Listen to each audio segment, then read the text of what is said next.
Ah mais vous êtes là vous? Bon, j'étais en train de réfléchir à la mort et je me suis dit que ce serait bien d'en faire une vidéo. Non, peut-être pas, je pense pas que ce soit le moment. Donc je vais vous faire une vidéo sur un truc un petit peu plus cool, le bonheur. Ah oui, et j'ai un nouveau concept à vous annoncer en fin de vidéo, donc regardez bien jusqu'au bout. Bon, quel vaste sujet. Quelle vaste arnaque même j'ai envie de dire, hein. On en fait un sujet scientifique comme philosophique, on en parle dans les magazines de cuisine, de jardinage, de mode, on l'entend partout. Mais au fond, est-ce qu'on vous a déjà dit ce que c'était et où le trouver? Je sais pas vous, mais moi non. Alors je vais essayer non pas de vous l'enseigner parce que c'est pas possible, mais plutôt de vous partager les quelques connaissances que j'ai sur ce sujet. Bon, avant de commencer, j'ai une petite confidence à vous faire. J'ai menti. Il n'existe pas de recette. Bah oui, vous devez vous en douter, il y a plein de choses qui rentrent en compte. Plein de détails même, et ces détails, surtout ce qui est important, c'est qu'ils sont différents pour chacun. Chaque détail est personnel. Bon, déjà, avant de penser à être heureux, il faut déjà s'assurer de ne pas être malheureux. Et si vous ne faites pas partie de ces gens-là, si vous vous sentez pas malheureux, je vous mets le timecode pour le moment où je commence à parler du bonheur, si ça vous intéresse pas, le moment où je parle de comment ne pas être malheureux. Et ensuite, mon moment sur le bonheur, je commencerai par une petite introduction philosophique, on va dire, et si ça vous intéresse pas, bah vous pourrez la passer, je vous mets le timecode aussi. Bon, si vous êtes malheureux, il peut y avoir deux situations. Soit vous venez de vivre un événement très traumatisant, par exemple la mort d'un proche, vous êtes dans le deuil, ou alors comme moi un traumatisme crânien, ou un AVC, ou quoi que ce soit. Et dans ce cas-là, il faut entamer un épisode de reconstruction. En psychologie, après un deuil ou un événement traumatisant, il y a un épisode qu'on appelle la résilience. La résilience, c'est le moment où on commence à prendre le dessus et à avancer de nouveau dans la vie. C'est-à-dire que c'est le moment où, même si c'est dur, on commence à reprendre le dessus sur tout l'événement traumatisant et tout ce qu'il a eu comme impact sur nous, et on commence à essayer d'apprendre de cet événement. Cet épisode peut durer très longtemps et surtout mettre longtemps à se mettre en place. Chez certains, l'épisode de résilience peut s'entamer au bout de 3 ans. Pendant 3 ans, notre vie va être complètement entre parenthèses parce qu'on ne saura pas reprendre le dessus sur l'événement traumatisant. Mais pour d'autres, la résilience arrivera tout de suite après l'événement en question et ne durera pas très longtemps. La résilience, il y a deux facteurs. D'abord, les facteurs internes, c'est-à-dire que si quelqu'un est solide psychologiquement, qu'il a des bonnes ressources, il va être assez facilement capable de faire face à un événement traumatisant. Et le deuxième facteur, c'est tout simplement l'environnement, c'est-à-dire l'entourage, ce qu'il nous apporte, ce qu'on fait dans la vie, est-ce que ce qu'on fait nous plaît, etc. Et tout ça, c'est très important aussi pour cet épisode de résilience et pour nous aider à nous reconstruire après un événement traumatisant. Ensuite, moi ce que je vous conseille, d'ailleurs ça vous apparaîtra assez évident si vous venez de vivre un événement traumatisant, c'est de faire un peu le point sur votre vie. Moi, c'est ce qui m'est arrivé tout de suite après mon accident, et c'est pour ça que j'ai pris autant de décisions fortes que de créer une chaîne YouTube, d'écrire un livre. C'est tout simplement parce que j'ai fait le point sur ma vie et je me suis dit de quoi j'ai vraiment envie, de quoi j'ai vraiment besoin. Et à ce moment-là, ça m'est apparu assez clair. Et posez-vous ces questions-là justement. Et ensuite, la dernière chose qui est très difficile à faire, mais qu'il faut vous forcer à faire impérativement, c'est aller de l'avant. Aller de l'avant, qu'est-ce que j'entends par là? Ça veut dire tout simplement que vous devez essayer de vous bouger au maximum pour faire les choses qui vous plaisent et qui vous procurent des bonnes sensations, du plaisir, voire même du bonheur. Et pour arriver à ces choses-là, il faut souvent se faire violence. Moi, très souvent, dans les périodes où je n'allais pas bien, par exemple, lorsque j'avais une soirée d'organiser avec mes amis, j'avais pas du tout envie d'y aller. Au final, j'y allais, et cette soirée me faisait beaucoup de bien de revoir des amis, de m'amuser un peu, de rigoler. Ça fait toujours du bien, même si au début, on n'a pas du tout envie, et c'est normal. Tout simplement, quand on ne va pas bien, on a envie de tout, sauf de voir des amis et de faire la fête. C'est pas du tout notre envie.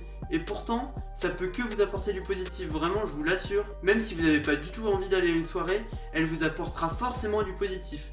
Sauf si la soirée en question, c'est avec des gens que vous aimez pas tant que ça, que le thème de la soirée vous n'amuse pas, dans ce cas-là, c'est pas la peine.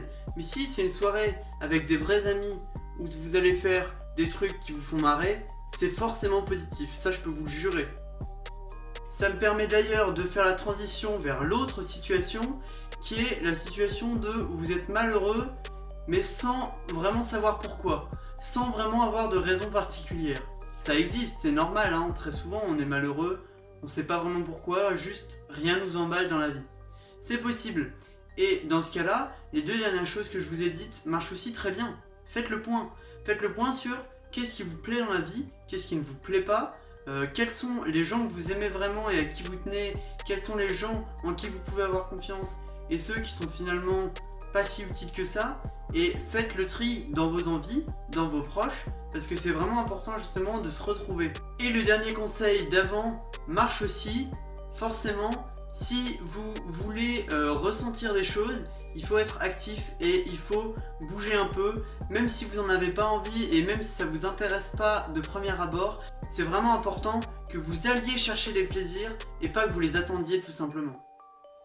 Passons maintenant à la grosse part du gâteau. Bon, je vous l'ai dit, je vous ferai un point philosophique sur le bonheur. Il y a beaucoup de philosophies du bonheur, que vous connaissez sans doute, par exemple la stoïcienne, l'épicurienne. Celle-là, je vais pas vous en parler. Moi, je vais vous parler de 2 courants de pensée philosophique qui m'intéressent particulièrement, les taoïstes et les confucéens. Les taoïstes, ils ont une vision du bonheur comme étant l'innocence, l'insouciance, c'est-à-dire l'enfant. Le modèle du bonheur pour un taoïste, c'est l'enfant qui est encore insouciant et qui profite de la vie sans se poser des questions. Les confucéens, c'est l'inverse.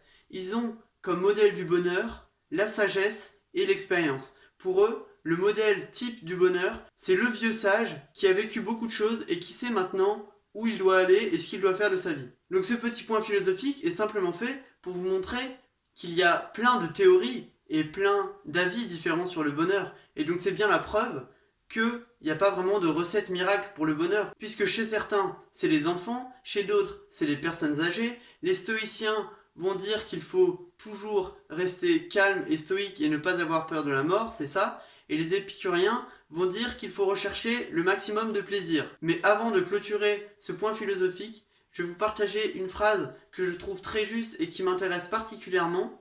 C'est celle de Spinoza, un philosophe hollandais, qui dit « Être heureux, c'est réaliser sa nature profonde ». Réaliser sa nature profonde, ça veut dire quoi? Je vous explique ça tout de suite. Ça veut dire tout simplement réaliser ce pourquoi on est fait. Je vous ai parlé du livre « Le jour où j'ai appris à vivre ». La tante, qui joue la philosophe, dit ça à son neveu. On a tous une mission.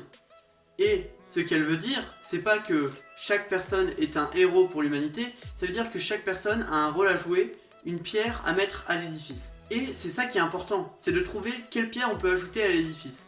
Et c'est ça qu'il faut trouver en vous. Il faut être capable de trouver ce pourquoi vous êtes fait.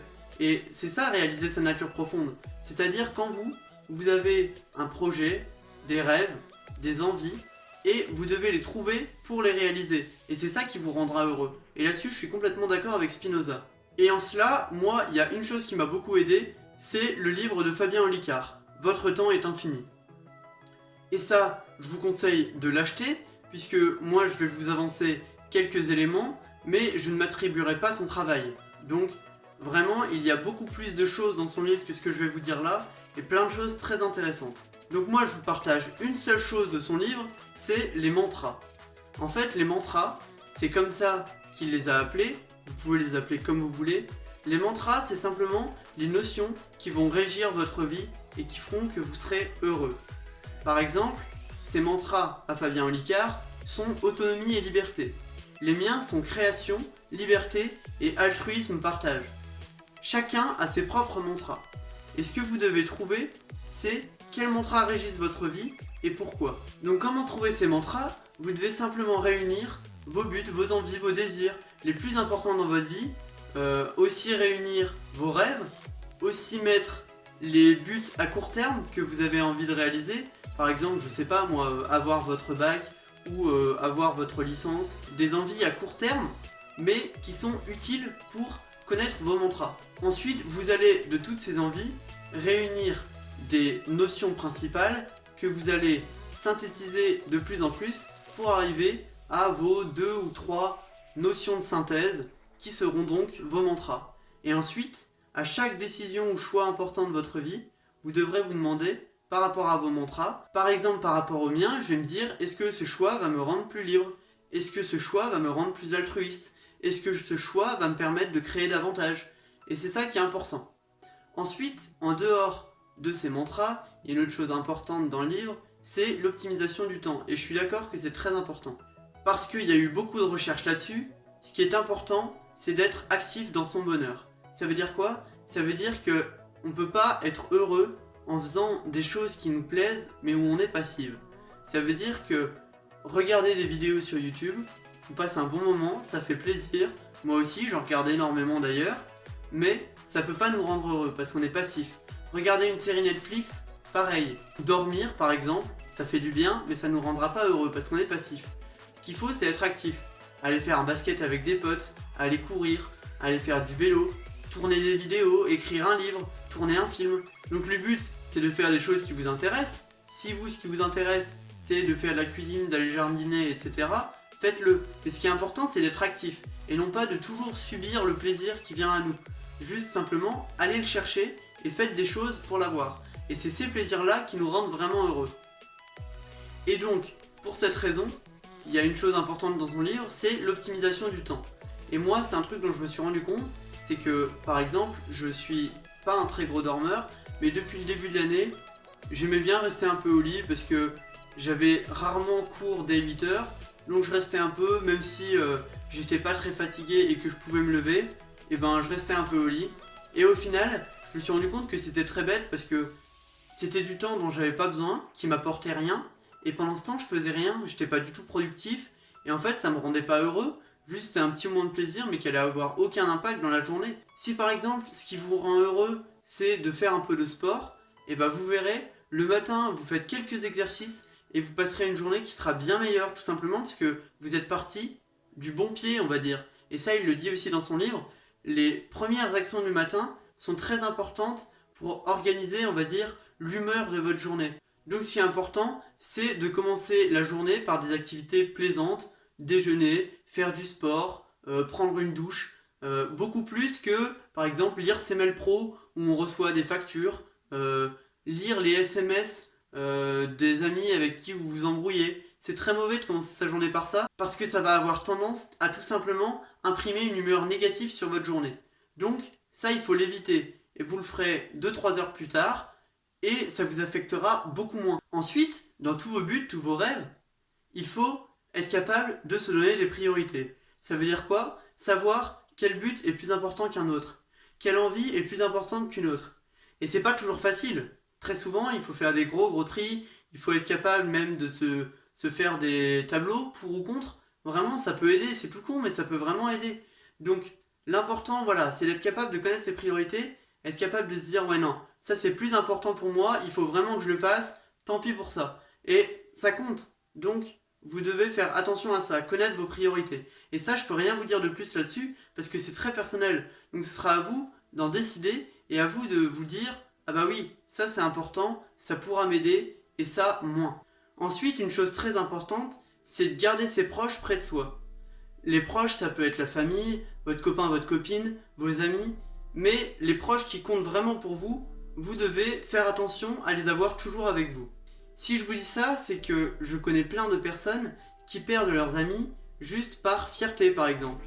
C'est-à-dire que ils disent ah bah non, mais s'il m'envoie pas de message, c'est pas un vrai ami. Donc moi je lui envoie plus de message et on verra bien s'il me répond. Mais j'ai fait cette expérience. J'ai beaucoup d'amis à qui je tiens beaucoup et qui je suppose tiennent à moi, mais qui ne m'envoient jamais de message. Jamais. Et c'est toujours à moi de le faire. Pourtant, c'est pas des amis qui en ont rien à foutre de moi et qui sont égoïstes. Je sais que je peux compter sur eux. Mais il faut que je fasse l'effort d'envoyer ce message. Et est-ce que c'est vraiment grave finalement? Je crois pas, en tout cas pour moi ça l'est pas. Et simplement ça, vous devez vous en rendre compte. Parfois, mettez votre fierté de côté parce que c'est vraiment important de garder ses proches près de soi. Même s'il faut faire plus d'efforts que eux n'en font, et ben faites-le quand même, parce que vraiment ça vous apportera que du positif. Ça peut pas être positif de s'isoler et de se retrouver seul. Dès qu'on va faire face à un obstacle, on va plus avoir personne sur qui compter pour nous épauler. Et ça c'est vraiment difficile. Alors vraiment, même si vous devez faire des efforts, mettez votre fierté de côté et gardez vos proches près de vous, envoyez-leur des messages, contactez-leur, faites attention à eux, à comment ils vont. Et tout ça va faire que vous allez les garder et que derrière, ils seront encore plus contents de vous rendre service, vraiment. Donc voilà, je vous ai parlé du bonheur, on va dire, individuel, avoir des gens autour de vous, être actif dans son propre bonheur, trouver ses priorités, trouver ses mantras, les notions qui régissent votre vie et qui vont vous rendre heureux. Et il y a une autre chose dont je vous ai pas parlé, c'est le démonisme, comme on dit en philosophie. Je sais pas si vous connaissez ce terme, le démonisme, c'est tout simplement le bonheur qu'on va rechercher, non pas soi-même, par la recherche de plaisir personnel, etc., mais le démonisme, c'est justement le bonheur qu'on va trouver en faisant plaisir aux autres, en rendant les autres heureux et en apportant des choses aux autres. Donc, ça va pas forcément être faire rire les gens, leur faire passer un grand moment de bonheur. Donc par exemple, aider un ami à faire des devoirs quelconques qu'il n'arrive pas à faire, c'est un eudémonisme. Parce que vous le rendez pas heureux, vous le faites pas sourire, mais vous lui apportez quelque chose, vous l'aidez à faire quelque chose qui va rendre, on va dire, sa vie meilleure, dans le sens où ça va le libérer d'un poids pour la suite, par exemple. Et ça, c'est très important. Et les gens sont plus ou moins sensibles à ça. Moi, je sais que j'y suis très sensible, c'est très important pour moi d'aider mes proches, même les gens qui ne sont pas proches, d'aider les gens, les humains, même les animaux, de pouvoir leur venir en aide, ça compte vraiment pour moi. Il y a des gens, ça compte moins pour eux, mais pour autant, ça reste toujours très important, vraiment. Ça peut que vous rendre plus heureux que d'aider les autres à être heureux, vraiment. Donc je vais vous parler d'un nouveau concept qui va arriver sur cette chaîne, ça s'appellera Homme de l'ombre, et je vais simplement vous parler de gens dont on n'a jamais vraiment entendu parler, et qui ont pourtant été très très importants. Donc rendons à César ce qui appartient à César, c'est un concept que j'ai un peu volé à Poisson Fécond avec son concept Bulle Féconde. Je vous parlerai pas des mêmes personnages, ou tout du moins très rarement, mais en tout cas c'est très intéressant je trouve, et c'est important pour moi de le faire. Donc voilà, je vous partage ça. Maintenant cette vidéo est terminée, donc on se retrouve bientôt pour une nouvelle vidéo.